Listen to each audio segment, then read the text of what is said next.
La gloire de Salomon est proverbiale. Même le Seigneur Jésus a parlé d'elle de la sorte.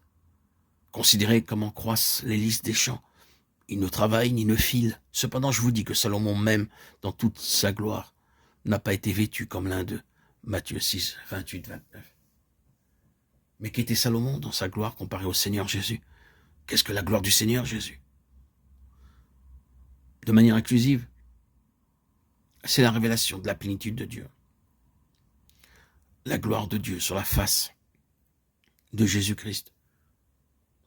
Cela peut ne pas sembler très pratique, mais remarquons que cette gloire de Salomon a été étroitement associée à sa sagesse. Sa sagesse a montré la nature de sa gloire. Il y avait quelque chose au-delà de la gloire. Cette gloire n'était pas simplement du clinquant ou de la parade, mais était le fruit d'une grande sagesse que Dieu lui avait accordée. C'était la sagesse de Salomon qui était mise en évidence dans sa gloire et sa renommée.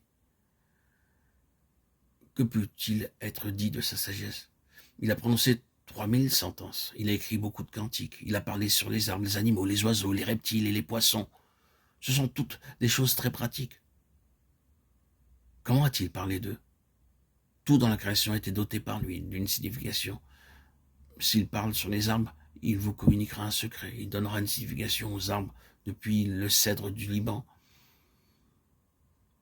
Les arbres dans la parole de Dieu ont toute une signification.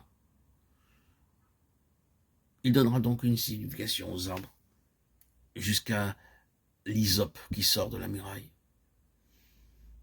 Nous savons de quoi parle l'hysope, que nous rencontrons pour la première fois dès l'Exode et le Lévitique.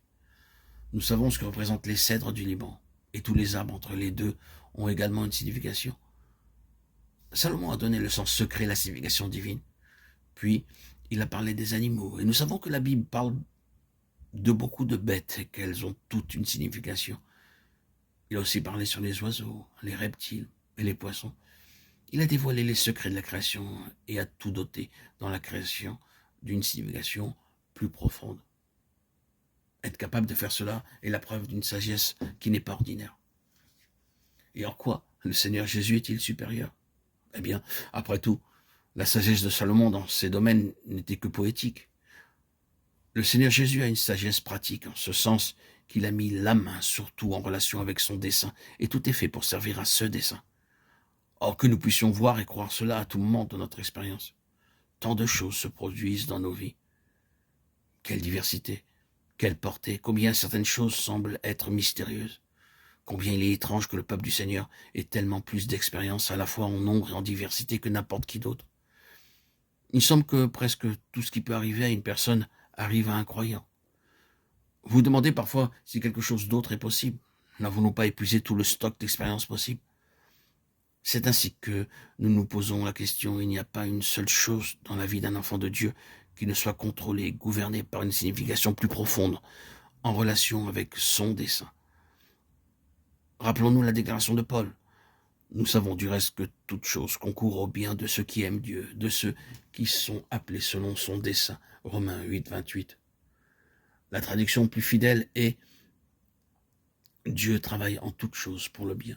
Dieu dote tout d'une signification pour ceux qu'il aime et sont les appelés selon son dessein. La sagesse de Dieu met la main sur toute chose et lui donne une valeur. Il se peut que seule l'éternité nous révèle la valeur de certaines choses. Mais nous devons croire que, puisque nos vies sont complètement sous son gouvernement, il n'y a rien sans signification, rien sans valeur. Sa sagesse régit tout. C'est quand nous parvenons à réaliser cela, à l'accepter et à le croire, que nous trouvons le repos pour nos cœurs et que nous nous trouvons en voie de gagner plutôt que de perdre. Quand nous nous révoltons contre ces choses, alors nous sommes en voie de nous priver de quelque chose. Et quand nous nous ajustons au Seigneur dans ces choses, nous trouvons premièrement le repos pour nos cœurs et ensuite la discipline produit quelque chose de valeur. C'est le gain, non la perte. C'est ce qui est bon et non pas ce qui est mauvais. C'est la sagesse. Cela est mieux que d'avoir beaucoup de poèmes. C'est pratique. Quelqu'un qui est plus grand que Salomon est ici. C'est la gloire du Seigneur Jésus. Comment sa sagesse œuvre-t-elle pour sa gloire? Vous et moi passons par une expérience douloureuse, une expérience mystérieuse. Nous ne pouvons voir aucun bénéfice en cela. Nous pouvons seulement y voir un effet nuisible. Nous sommes conduits à regarder au Seigneur, à croire que bien que nous ne puissions pas voir ni comprendre, il sait, et nous lui faisons confiance. Nous sortons alors de l'épreuve, et nos yeux s'éclairent au sujet du but de celle-ci. Et alors, nous adorons. Oh, nous n'avions jamais vu qu'une chose comme celle-là puisse avoir cet effet. Nous n'avions jamais imaginé, non jamais, que cette valeur puisse en résulter. La chose qui semblait destinée à notre perte est celle qui nous a introduits dans une plus grande plénitude du Seigneur.